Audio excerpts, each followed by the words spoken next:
Friends, welcome to this new lesson. जैसा कि हमने कहा था, पहले हम इलेक्शन कमीशन ऑफ इंडिया का माइंड मैप डिस्कस करेंगे और उसके बाद क्वेश्चंस। तो क्वेश्चंस की बारी है। अब पहला क्वेश्चन देखते हैं, which article in the Indian constitution provides for the election commission. तो सबको पता है आर्टिकल 324, इसमें कहा गया है कि इलेक्शन कमीशन होगी जो 3 काम करेगी, सुपरिटेंडेंस, डायरेक्शन और कंट्रोल। किसका? इलेक्शंस का।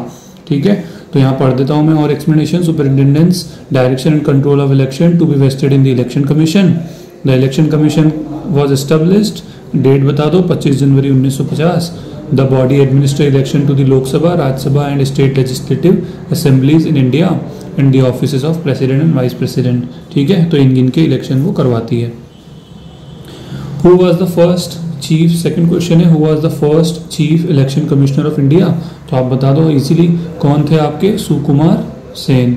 ठीक है, तो ये आपके पहले इलेक्शन कमिश्नर थे। बहुत इनका काफ़ी नाम है, जो पहला इलेक्शन कंडक्ट करवाना आसान नहीं था।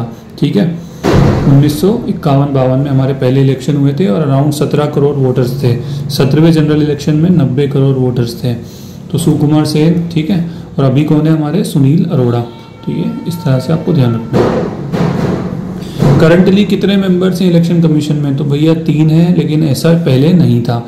ठीक, तो पहले जब था एक ही सिंगल मेंबर बॉडी हुआ करती थी।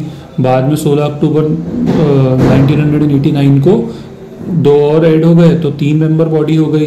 फिर उसके बाद एक ही साल में 2 पोस्ट को एबॉलिश कर दिया गया। प्रेसिडेंट के हाथ में रहता है, वो कर सकता है। फिर 1993 में फाइनली क्या हुआ, वापस से 3 मेंबर बॉडी बना दी और अब जो है अभी तक वो 3 मेंबर बॉडी ही है। ठीक, 4th क्वेश्चन देखेंगे।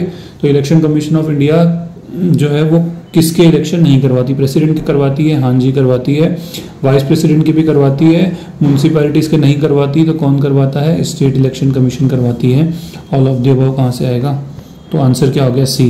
ठीक है, तो superintendence, direction and control, 3 words को घोल के पी लेना।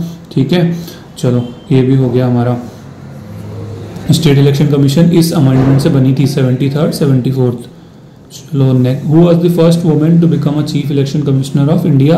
वीएस रमा देवी। 1990 में ये बनी थी।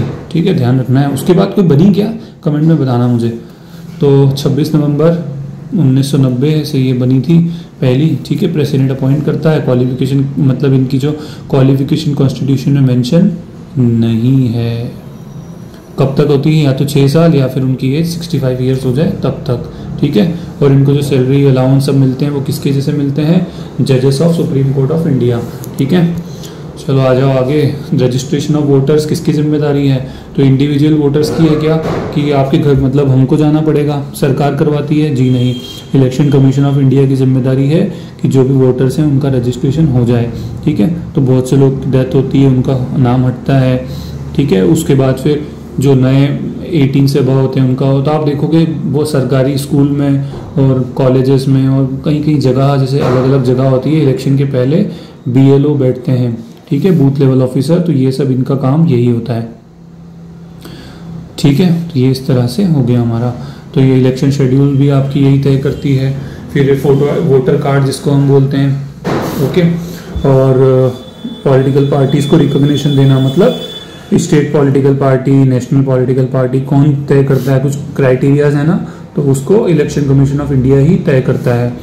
और model conduct, code of conduct, आचार संहिता, ये भी किसकी जिम्मेदारी है? ECI की ही जिम्मेदारी है।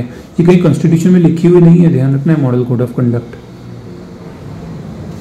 इन the Lok Sabha election, who among the following can order adjournment of poll और countermanding of election on the ground of booth capturing? तो कौन भी इलेक्शन को रोक सकता है या रद्द करवा सकता है? तो chief election commission of India, ECI कर सकता है। हाँ, ठीक है, तो ये उसके एडवाइजरी रिस्ट्रिक्शन में आता है। वो बोल देता है कि ये इलेक्शन गलत तरीके से हुए हैं तो आप इसको बंद करो। ठीक है, तो in the matter of post election disqualification of sitting members of parliament and state legislatures. ठीक, चलो।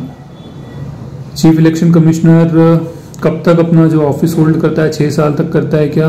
देखो ये ऐसे क्वेश्चन में पता है क्या होता है कि हम सिर्फ पहला ऑप्शन पढ़ते हैं, हाँ 6 साल ये खत्म। आगे के ऑप्शन भी पढ़ लो। During the pleasure of president, तो ये तो गलत ही है। फॉर 6 ईयर और till the age of 65 years. ठीक है, तो ये ध्यान रखना, दोनों कंडीशन लिखी हुई है, रट लो इसको। ये भी हो गया। 9th क्वेश्चन देखते हैं कि इसमें से कौन सी कमेटी जो है वो इलेक्शन कमीशन से रिलेटेड है, ऐसे भी पूछ सकते हैं, या फिर किस कमीशन ने कहा था कि जो इलेक्शन कमीशन को 3 मेंबर बॉडी होना चाहिए, मतलब मेंबर बढ़ाने चाहिए। तो इसका आंसर है ताराकुंडे। देखो जीवन रेड्डी कमेटी है, आफ्सपा जो लॉ है ना उससे रिलेटेड है। इंद्रजीत गुप्ता भी इलेक्शन से ही रिलेटेड है, election funding specifically. Ashok Mehta तो भैया सबको पता है, ये पंचायती राज से रिलेटेड है, पंचायती राज से रिलेटेड है, ठीक है। तो ये आपका यहाँ पे क्वेश्चन क्या आएगा इसका, ताराकुंडा कमेटी 1975 में बनी थी, ठीक है। इसमें जेपी नारायण भी मेंबर थे। लास्ट क्वेश्चन देखेंगे कि कौन से जो क्वालिफिकेशन है कॉन्स्टिट्यूशन में दी हुई है कि वो इलेक्शन कमीशन की होनी चाहिए, इलेक्शन कमिश्नर की।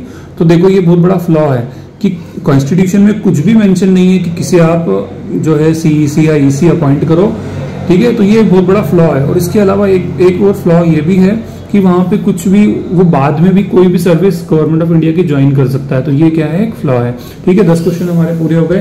प्लीज फ्रेंड, अगर आपको अच्छा लगता है तो इसको लाइक करें, नहीं अच्छा लगता डिसलाइक करो, कमेंट में मेंशन करो, जिससे हमको पता लगे, हमारी टीम को पता लगे। Thank you so much.